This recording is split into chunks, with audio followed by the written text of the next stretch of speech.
Madame, Messieurs, bonsoir. C'est un plaisir pour moi de vous retrouver ce soir encore dans le cadre de cette émission Entretien que vous avez l'habitude de suivre ici, chez nous à Digital Congo, ces magazines Ce Soir Politique, qui refait la lecture de l'actualité politique de la semaine avec notre invité. L'actualité reste dominée encore ce soir par la polémique sur la révision constitutionnelle. Va-t-il reviser ou non? La majorité commence de plus en plus à sortir des ses gonds et l'opposition s'organise. D'ailleurs, il semble qu'il y aura une marche le 13 de ce mois où l'opposition tente donc de dire non contre cette possible révision constitutionnelle. On parlera de cette question, on parlera également de cet appel au dialogue. On reviendra sur le dossier Ouanga parce qu'hier, il y avait également audience à la Cour suprême de justice. Ce soir, nous recevons donc l'honorable Jean-Claude Vwemba. Honorable, bonsoir. Bonsoir. Merci d'avoir accepté notre invitation. Je rappelle que vous êtes président du MPCR, élu de Kassangoulou, dans la province du Bas-Congo. Toujours à Moniéré, hein, Jean-Claude Vwemba, un homme connu, proche des musiciens, dans le couloir des Quinois et des Congolais en Europe et tout le temps. Le Moniéré de Tshisekedi vous a permis de vous faire élire comme beaucoup d'autres. Vous les gardez encore un peu de fidélité donc au leader de Maximo, hein, Jean-Claude Vwemba. Qui vous a donné cette biographie insensée? Je n'ai jamais été dans les couloirs de musiciens. À l'époque où j'étais jeune, j'ai été parmi les grands mécènes de ce pays. De 73 jusqu'en 78, quand très proche des musiciens. Très proche des musiciens. J'ai des amis de musiciens qu'on a grandi ensemble. Il y a les Papa Wemba, les Defin Mbuta Machakado, les Nyokalongo. Ce sont des amis. Mais je ne suis plus dans leur couloir. La preuve en est que, est-ce que vous attendez encore le nom de Jean-Claude Vwemba quelque part? Ça ne me choque pas. J'aime bien la vérité. Vous parlez d'une biographie insensée alors que c'est ça la vérité. Non. On vous connaît ami à Papa Wemba, on vous connaît ami à Machakado, on vous connaît. Ami, oui. C'est comme ça que je parle des Ami, couloirs, oui. Jean-Claude Vwemba. L'histoire, il ne faut pas les changer. Ça va faire combien d'années? Ça va faire depuis 78 que je ne fréquente plus le couloir de musicien parce que le temps ne me le permet pas. Je parle de votre passé. Je suis choqué que vous soyez choqué par votre passé. Je suis pas choqué, mais juste une rectification. En ce qui concerne que j'ai été élu pour le Mouniéré, ça c'est vraiment archi faux. Donc vous connaissez pas Jean-Claude Vwemba. Jean-Claude Vwemba a été élu pour la première fois à Kassangoulou avec 13 501 voix. En 2006, le président Tshisekedi n'était pas candidat, il n'y avait pas de Mouniéré. En 2011, Jean-Claude Vwemba avait un candidat de l'UDPS. Jean-Claude Vwemba avait 37 candidats pour un seul siège. 18 500 voix. Le second est arrivé à 3 050 voix. Donc ça c'est pour vous dire que ce n'est pas le Mouniéré, c'est le travail. C'est son attache à la terre de Kassangoulou qui est l'ensemble de ce que le peuple de Kassangoulou aime à Jean-Claude Vwemba, parce que c'est vraiment quelqu'un du terroir et quelqu'un qui est ouvert à tout. Non, mais Jean-Claude Vwemba, si je posais cette question, parce qu'on vous connaît, ça fait quand même longtemps, lorsqu'on parle de Jean-Claude Vwemba, on se rappelle de votre coupe de cheveux, qui à un moment donné vous accompagnait. Ben évidemment, quand on a vu les Mouniéré, c'était une vague des gens qui voulaient s'accrocher à l'aura d'Etienne Tshisekedi. Je vais vous dire la vérité, cette coupe de cheveux que vous faisiez allusion, effectivement, je l'ai eu de 82 jusqu'à, je crois, en 2002. Bon, et puis après, un jour, ma fille, Émilie Zouzi, m'a dit, bon, papa, assez, hein. On coupe ses cheveux, maintenant tu reprends la même. En ce qui concerne le béret basque que je porte, vous savez, à partir de 50 ans en Europe, hein, les gens commencent à porter ces bérets pour se couvrir vis-à-vis du froid. Malheureusement, nous ne sommes pas en Europe, nous sommes dans un pays tropical où il fait extrêmement chaud. C'était juste des enfants. On n'est pas encore sorti de la saison sèche. On peut être freelance à n'importe quel âge, hein. Alors, Jean-Claude Vwemba, l'actualité politique, vous êtes donc un homme politique, je vous ai présenté également comme élu de Kassangoulou et président du MPCR.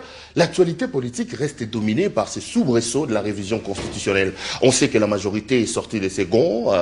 Évariste Boshaba avait levé le premier le voile, parlant de la révision de la Constitution, qui n'est pas anticonstitutionnelle. Beaucoup d'autres cadres de la majorité, comme Kinkie Moulumba et les autres, l'ont relayé. Est-ce que vous pensez que réviser la Constitution est anticonstitutionnel? Non, réviser la Constitution n'est pas anticonstitutionnel dès lors que vous ne touchez pas aux articles immuables. Point barre. Mais les autres articles qui n'ont rien à voir peuvent être révisités. À l'heure actuelle, je me bats pour le retour du second tour de l'élection présidentielle. Parce que c'est quelque chose de capital. On a élu un président de la République, M. Joseph Kabila, avec 47 ou 48 quelques voix. Dès lors qu'il n'y avait qu'un seul tour, avec un second tour, au moins le président de la République est élu à la majorité suprême. Donc, à partir de ce moment-là, nous disons le second tour de l'élection présidentielle. Si la révisitation de la Constitution doit être de retour, et de deux, nous devons maintenant éviter que les députés provinciaux commencent toujours à faire leur beurre quand il y a des élections au niveau du gouverneur et du vice-gouverneur. Il serait judicieux que nous puissions le récupérer comme à l'époque de Mwanda Vital, d'ailleurs que je rends hommage, à l'époque de Mwanda Vital, à cette époque de 1962, où les gouverneurs et les vice-gouverneurs étaient élus au suffrage universel direct. Ça serait mieux et je crois que la démocratie ira de l'avant au lieu d'être élu par rapport à 29 personnes, par rapport à 16 personnes, par rapport à... Donc je crois que ça serait mieux. Et puis le 3. Mais vous savez, nous avons un problème par rapport à la diaspora, par rapport aux Congolais et aux Congolais de l'extérieur.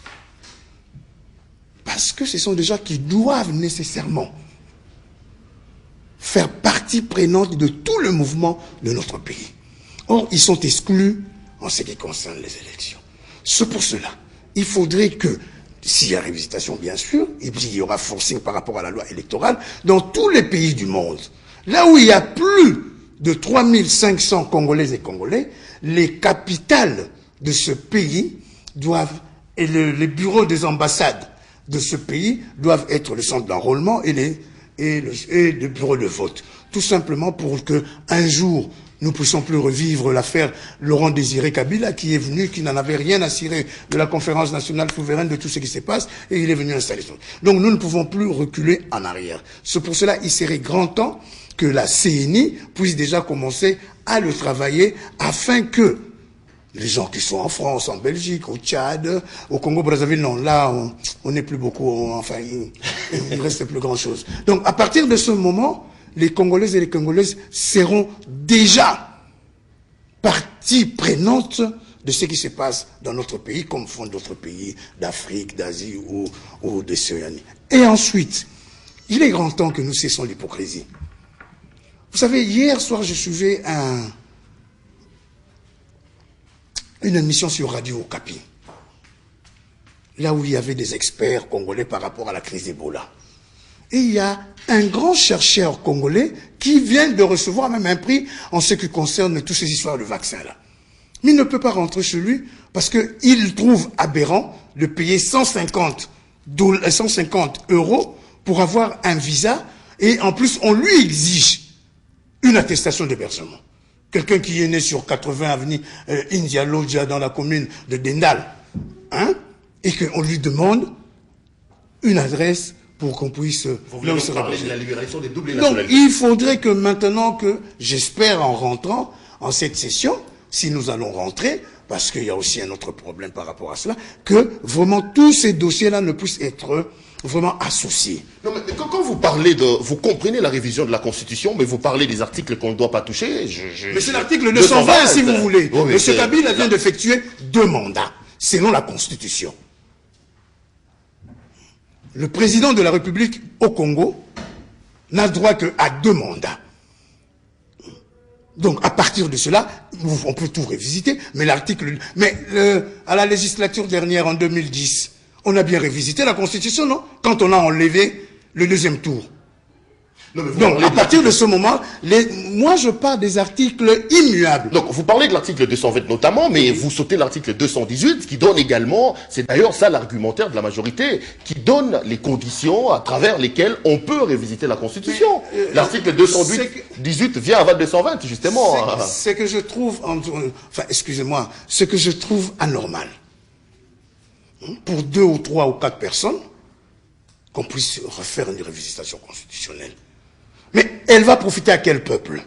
Le peuple congolais que nous vivons avec eux? Pas du tout. Et quel aura l'intérêt par rapport à un référendum? L'intérêt des Congolaises et des Congolais par rapport à cela reviendra à quoi? Donner à chercher du boulot aux fonctionnaires. Payer bien les militaires, les policiers, les veuves de militaires, les veuves de policiers.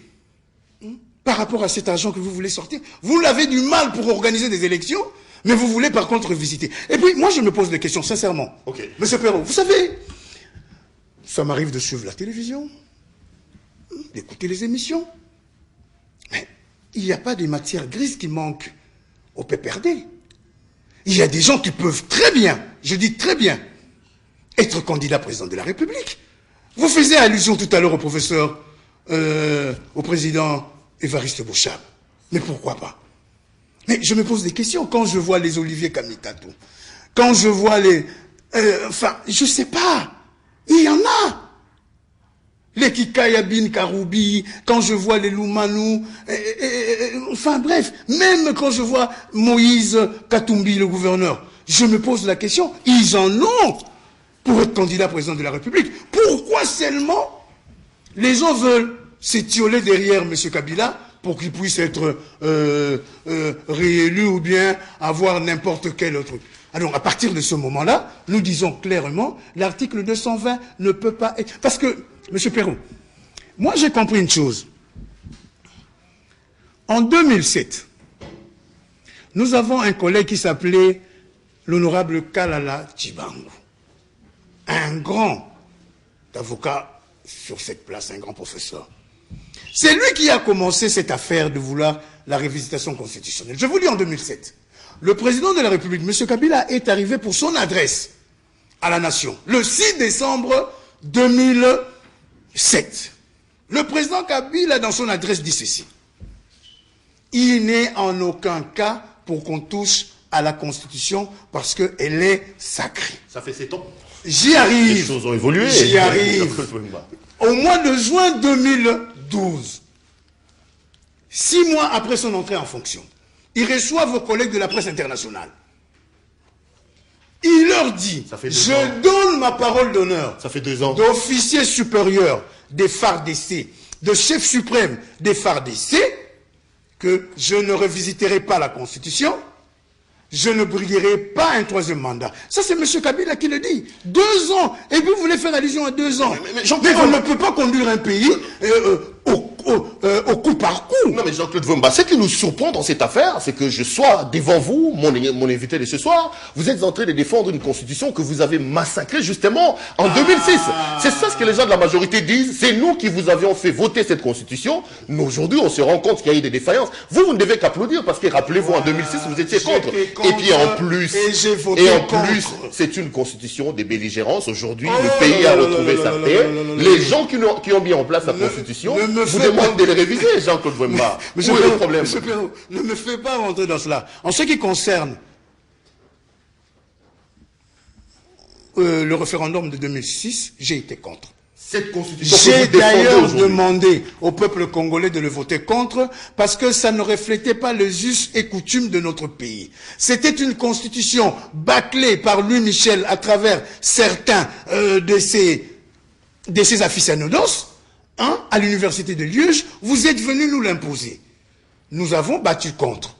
Le peuple nous a donné tort par rapport à sa mobilisation, par rapport à ses 86% de ce plébiscite. Le président Kabila lui-même 6 ans après, 8 ans après, la constitution bâclée devient une bonne constitution. Il ne faut pas la réviser, c'est bizarre. Le président Kabila a rendu même hommage aux Congolais par rapport à ces plébiscites. Et je ne comprends pas, 2 ans ou 2 ans et demi avant la fin des mandats, que quelqu'un veut changer les règles du jeu pour qu'il puisse y maintenir. Nous tous, nous avons regretté ce qu'on appelait à l'époque l'usure de pouvoir du maréchal Mobutu. Mais maintenant, ça fait 12 ans que le président Kabila est là. Et chez vous, dans votre famille majorité, j'ai même entendu quelqu'un, je crois un ministre dire désir. Enfin, si j'étais sa femme, j'allais quand même... j'allais commencer à me poser des questions. Comment un ministre peut créer désir à M. Kabila, Totondi Yote? Non. Nous avons besoin d'avoir des institutions fortes. Et d'ailleurs, je dis que M. Kabila nous a conduits à 2 élections. C'est ça déjà le départ de la démocratie dans ce pays. Il faut le lui reconnaître. Je ne dis pas comment les élections se sont passées avec son expert en matière de sécurité, Amani 1, Amani 2, Kampala, Addis Abeba,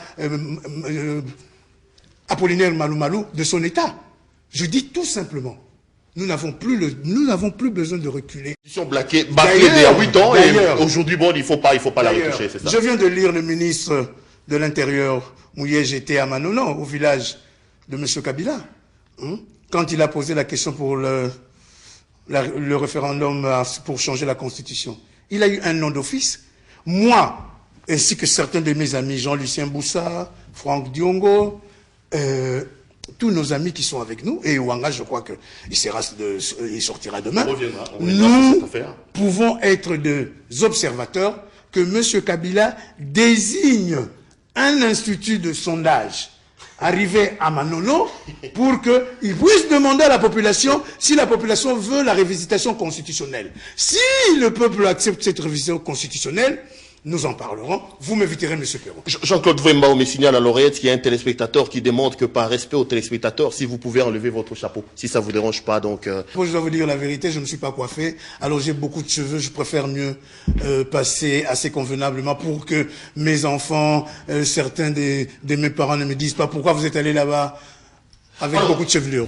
On revient alors, le téléspectateur a compris. Finalement, on a l'impression que la majorité a levé l'option. Mais vous dites que le peuple ne veut pas de cette révision de la Constitution. Le peuple, quand il regarde également du côté de l'opposition, on a l'impression qu'on a une opposition des pacotilles. Une opposition incapable de faire face à la majorité. Et donc, on peut également faire le même sondage. C'est la même opposition que vous avez traquée. Et à la fin de compte, vous avez truqué les élections. Soyons sérieux. Hein? Où avez-vous vu dans des pays plus de 50 centres, hein? Là où il y a eu des élections à 180%, à 120%, à 150%, que je peux vous-même vous citer. Soyons sérieux. Hein? Quand les gens de la majorité osent dire cela, je me pose des questions. Sincèrement. Je me pose des questions. Non mais attends, je vais vous donner leurs arguments. On sait qu'aujourd'hui, l'opposition des figures fortes... Quand vous parlez d'une opposition pacotille, c'est quoi ça? Je vous explique. Est-ce que Jean-Claude Vouemba c'était un opposant de pacotille? Je vous donne Franck Diongo c'était un opposant de pacotille? Jean-Lucien Boussa? Je vous oppose les arguments des autres, messieurs Vouemba. On sait qu'aujourd'hui, l'opposition a ses têtes des figures. Lorsque vous prenez monsieur Tshisekedi, on sait que le poids de l'âge, il est aujourd'hui en soins en Belgique. Attendez, laissez-moi terminer. Laissez-moi terminer, Jean-Claude Vouemba. Et puis bon, on prend Vital Kamerhe. Francis Kalombo, on n'arrête pas de le dire. Ce n'est pas un vrai opposant, mais c'est plutôt quelqu'un de la majorité injecté là-bas. Quand on sait que monsieur Vital Kamerhe ne s'oppose pas à Kabila en termes d'idéologie, Vouemba, c'est des opposants de la télévision et non pas des opposants capables de drainer de grandes foules. On peut pas compter sur vous, on ne peut pas compter sur Diongo, on parle de vous comme des opposants de télé. Est-ce que Vouemba passe souvent la télé au Congo? S'il y a quelqu'un qui passe rarement la télé au Congo, c'est Jean-Claude Vouemba. Parce que Jean-Claude Vouemba préfère le terrain. Si j'étais un politicien de la télévision, je ne ferais pas les scores que je fais chez moi à Kassangolo. Parce que je suis dans mon terroir. Donc des gens, des choses comme ça, on connaît. Vous parlez des 32 000 personnes, le Congo a 70 millions d'habitants. Je peux, Monsieur Perrault, si vous voulez, amenez-moi partout au Congo. Je tiendrai un meeting et il y aura du monde. Je vous dis partout au Congo. Pas seulement le Bas-Congo. Je vous dis partout au Congo. Et vous verrez qui est Jean-Claude Vouemba. Je suis pas... Là, je passe sur digital. Vous allez voir. C'est que les gens vont commencer à vous écrire. Suivez les Twitter, Facebook et consorts, tous ces réseaux. Jean-Claude Vouemba n'est pas n'importe qui. Vous n'allez pas dire Franck Diongo n'est pas n'importe qui. Ça, vous voulez comment... Mais alors, je vous pose maintenant la question. Pas l'opposition de la République démocratique du Congo. Soyez modeste, monsieur Jean-Claude Vouemba. Vous n'êtes pas du calibre de Tchétchen Tshisekedi, par exemple, de Jean-Pierre Bemba qui est en prison. C'est ça le problème. On a l'impression qu'on n'a pas de répondant chez vous dans l'opposition. Vous voulez toujours stagner. C'est là où vous avez le problème. Vous n'avez pas leur carrure. Soyez modeste, mais le carrure, c'est quoi? Ça commence, non? Le carrure commence quelque part. On peut sortir dans cette rue ici, vous et moi. On va dire qui on dira bonjour en plus. Et qui sera la personne qu'on va reconnaître, M. Perrault? Même dans votre avenue, amenez-moi. Donnez-moi votre adresse, je serai demain matin chez vous. Et vous allez voir à partir du coin jusqu'au coin, si combien de maisons ne sortiront pas pour dire bonjour. Non, le problème, c'est pas ça. Le problème est que vous ne voulez pas comprendre. Parmi vos gens-là, que vous dites de la majorité, qui on voit dans la rue marcher à pied? Mais si vous avez des problèmes avec M. Kamerhe, qui était avec vous et qui s'est rendu compte qu'il était dans une très mauvaise école et qu'il a compris que l'école de Tchétchen Tshisekedi à Moulumba était la meilleure à l'heure actuelle, il est venu nous rejoindre. Mais ce n'est pas dit parce que vous êtes dans l'opposition, vous devez être haineux, rancunier envers les gens. Moi, j'ai des beaux-frères dans la majorité. J'ai des amis dans la majorité. Mais quand on se retrouve ensemble, on ne parle pas politique. On parle de notre amitié, de notre jeunesse et tout. Non, ça s'arrête là. Il n'est pas opposant par idéologie. Invitez-le, monsieur Perrault. D'ailleurs, je vous lance un défi. Que le prochain invité soit monsieur Vital Kamerhe. Donc vous parlez avec lui, dites-lui s'il veut, il vient. Non, c'est vous qui l'invitez. Mais c'est bien vous qui m'avez invité, non? Alors, mais pourquoi vous n'aurez pas le courage de l'inviter? Parce que vous savez bien que, ici chez vous, il ne peut pas passer. Hein? Parce que vous avez encore le contentieux que vous avez eu à l'époque où vous étiez ensemble. Et ça, c'est ce que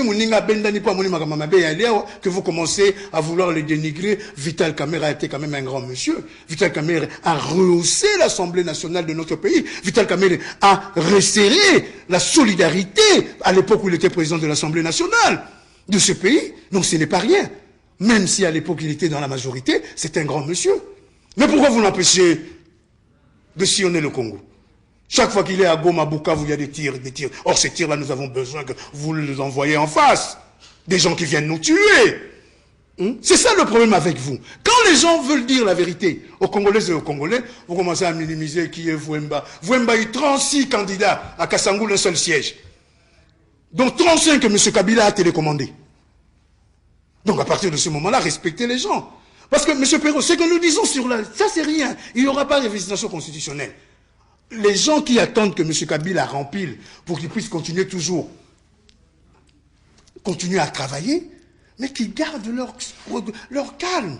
Moi, je n'ai pas besoin, dans l'alternance, quand nous allons revenir aux affaires, qu'il puisse y avoir des règlements de compte.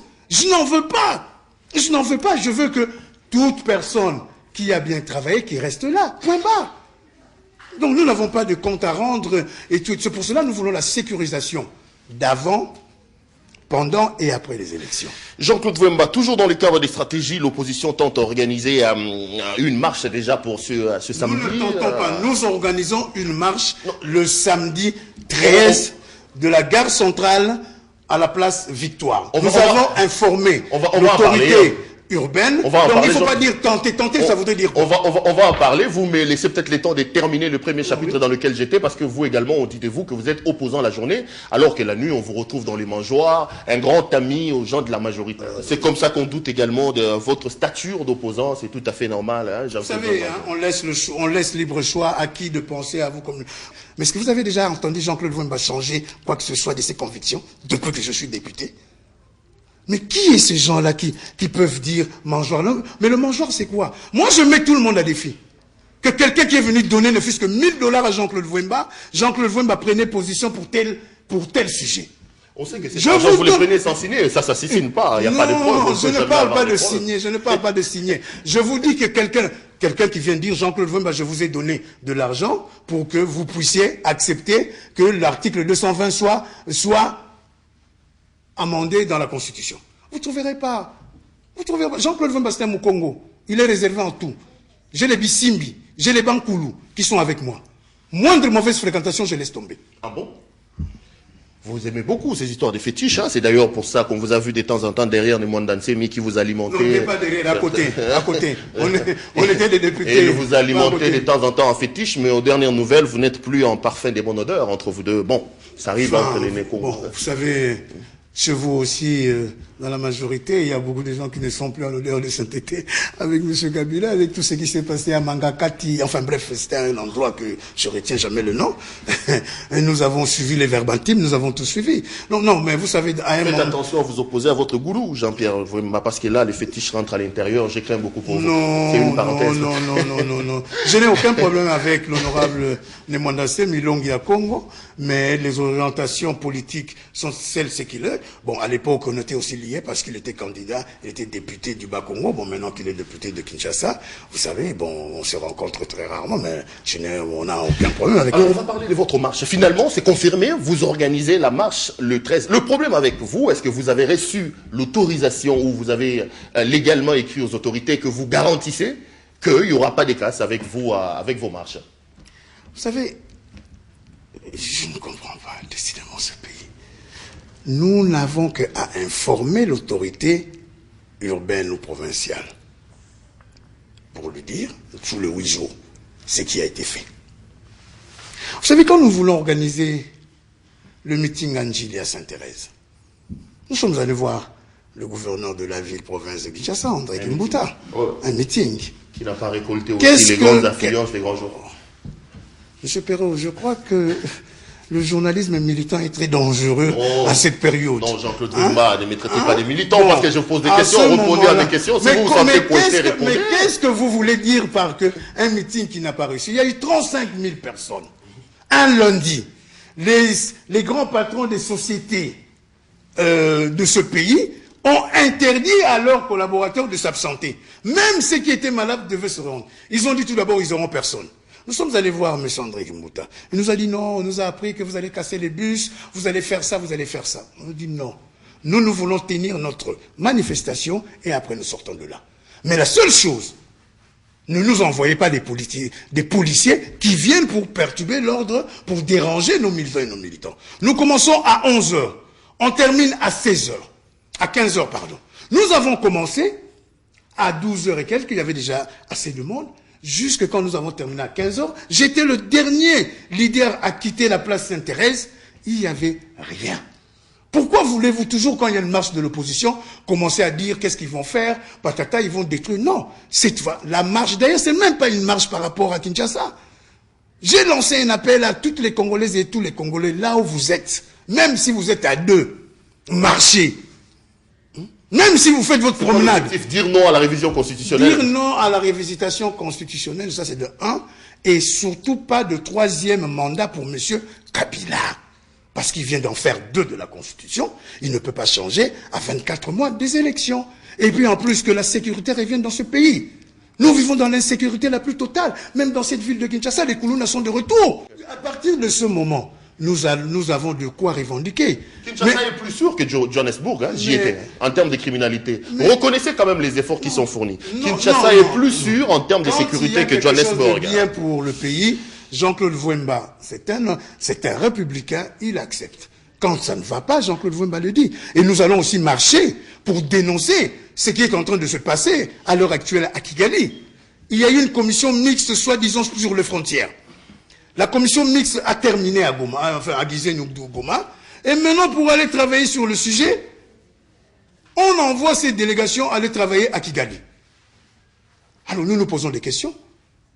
Et surtout sur la sécurité. Nous allons aussi marcher pour montrer notre soutien aux FARDC. Qui ont quand même tenu à ce que aujourd'hui la calmie soit... Même si c'est de façade, à l'est, là où nos sœurs, nos mamans ne tombent plus. Donc à partir de ce moment-là... FARDC, leur commandant, le commandant suprême des FARDC, le président Kabila, qui a donc insufflé un souffle nouveau sur ces FARDC. Pour une fois, bravo. À cet instant présent, je pense au général Baouma, au général Mamadou Ndala, et je viens d'apprendre, Moussa Mabé ainsi que d'autres colonels-majors qui sont tombés à cause... de leur bravoure pour mettre fin à cette agression permanente que le Rwanda, l'Ouganda et le Burundi nous menaçaient. Donc, à ce moment-là, je me pose la question. Pourquoi chaque brillant militaire de FARDC, dès lors qu'il a terminé son job à Goma, Bukavu, Est et tout, qu'est-ce que j'en sais, Butembo, il est mort. Disparu. On m'apprend aussi que le colonel Amouli, qui était avec le général Baouma Kassissé, est dans un état pas très commode. La mort est un fait naturel, Jean-Claude Wimba. Mais comment le fait naturel? Attendez, Jean-Claude Wimba. La mort est un fait naturel. Le général Baouma a fait un AVC. Le général Moussa Mabé est mort après que le gouvernement... D'ailleurs, le général Baouma a été amené à Pretoria avec un avion médicalisé. 48 heures après. Attendez. 48 heures après. Soyez quand même honnête. N'insultez pas. Au contraire, je suis plus qu'honnête. Non, Jean-Claude Wimba. Au contraire, je suis plus qu'honnête. Je dis tout simplement... Je ne dis pas que c'est venu de Kinshasa. Je dis que c'est venu de l'extérieur. Comment le général Baouma, qui combat comment ça s'appelle, les AFDL, c'est ça, les ADF Nalou, vous l'envoyez en Ouganda. Il y a de quoi. Donc à partir de ce moment, nous disons tout simplement ceci, protégeons le nôtre, parce que nous avons besoin d'eux. je vous avais demandé, vous savez, à l'époque, je crois que je suis même passé sur le digital, quand j'ai demandé un mur de 25 mètres sur 1 mètre entre le Congo, l'Ouganda, le Rwanda et le Burundi, ça faisait, je crois, 162 kilomètres. Parce que vous savez que c'est intenable, on ne peut pas les faire. Israël qui l'a fait à toutes les critiques de la communauté internationale. Mais le problème, ce n'est pas avoir est-ce que vous acceptez que nous continuons avec 9 millions de morts? Vous l'acceptez? Et si demain, Kigali, Bujumbura ou Kampala. Non, mais votre Roger Lumbala qui est allé prendre les armes n'était pas en Ouganda. Parlons-en de Roger Lumbala, parce que... Parlons-en de Roger Lumbala. Vous, et Wanga ou les autres, à l'intérieur, vous pouvez prendre des armes. Parce que, Perrault, parlons de Lumbala. Jean-Claude Vwemba ne réunit jamais ses amis, ni sa famille. Il y a eu ce qu'on a appelé le départ de cette commission qui devait aller en Ouganda, le gouvernement et le M23 et certains partis rebelles. Le M23 a invité Roger Lumbala. Le M23 avait déjà conquis plusieurs territoires. Lumbala n'a jamais sorti un coup de feu. Et le même Lumbala, qui est parti à l'ambassade du Congo en France pour aller signer son document d'amnistie pour rentrer. Mais, et puis cette amnistie, vous avez vu quelle tendance avait Choilifon? Quelle amnistie? Il cite les gens de Ngwanda qui n'a jamais fait la rébellion dans ce pays. Roger Lumbala a signé à l'ambassade de Paris. Nous avons vu sur les images de certaines télévisions. Peut-être c'est pas passé ici. Sur certaines télévisions, Lumbala à Paris, reçu par l'ambassadeur, signé son amnistie pour rentrer. Mais pourquoi on ne le fait pas rentrer? Non, mais voilà, justement, vous me ramenez justement à cette question de vos marches lorsqu'on parle. On ouvre d'ailleurs ces dossiers. Et Wanga, vous parlez des dossiers des amnisties sur Eliphone. On sent en vous de l'opposition, à chaque fois que vous vous réunissez, vous avez cette capacité-là de dissiller la haine tribale, la haine ethnique, justement. Et aujourd'hui, Wanga se retrouve dans ces...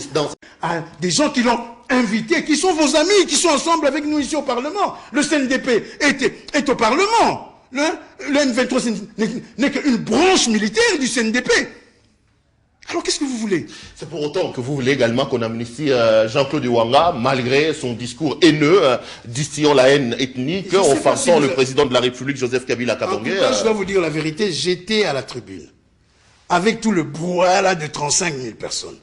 Je n'ai pas entendu, bon peut-être que j'ai été distrait, ça peut arriver, je le reconnais, mais si vous avez ce passage de l'honorable Jean-Bertrand Ewanga, secrétaire général de l'UNC, ça vous dérange qu'on coupe un peu l'émission, que nous puissions le voir? Comme ça, je vais commenter. Soyez honnête, Jean-Claude Vwemba, reconnaissez quand même que dans certains de ses propos, il y avait quand même des choses assez déplacées. Vous-même, vous avez parlé, pourquoi on vous a pas arrêté? Vous a parlé, on n'a pas arrêté. J'ai lu. Vous pensez qu'on en veut à Ewanga? Non, mais vous savez, les gens qui sont partis de chez vous, qui ont compris que la vraie démocratie s'est trouvée ailleurs, vous leur tenez toujours rigueur, une dent.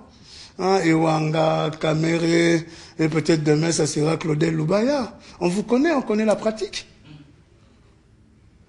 Donc vous pensez qu'aujourd'hui, l'arrestation des Jean-Bertrand Ewanga est plutôt un fait politique qu'un fait des droits comme on est en train de les suivre? Non, je dis, on peut instruire l'honorable Jean-Bertrand Ewanga. Monsieur Perron, réfléchissons une seconde. Quelqu'un qui termine son meeting à 15 h, Angélé. Quelqu'un qui rentre chez lui à la maison, à 3 h du matin. Les agents de l'ANER, cagoulés, viennent pour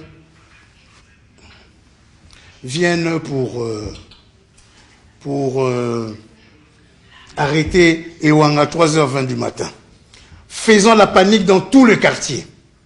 Jusqu'à 5 h 59, ils bousculent la porte, ils rentrent, ils amènent l'honorable Ewanga à l'ANER sans aucune réquisitoire, sans rien. Jusqu'à l'ANER. Le président de l'Assemblée nationale, qui est ici, n'a même pas été informé qu'on allait arrêter un de ses députés. De l'ANER, comme il n'y avait rien par rapport à leur arrestation, ils ont refilé le bébé. au parquet général de la République. Je vous connais pas, juriste Jean-Claude Wemba. Mais souvenez-vous d'une phrase que l'honorable Kamere nous avait dit à l'époque. Quand vous êtes à l'Assemblée nationale, vous devenez tout. Je vous connais pas juriste. Juriste, tout ce que vous voulez. Allons à partir de ce moment.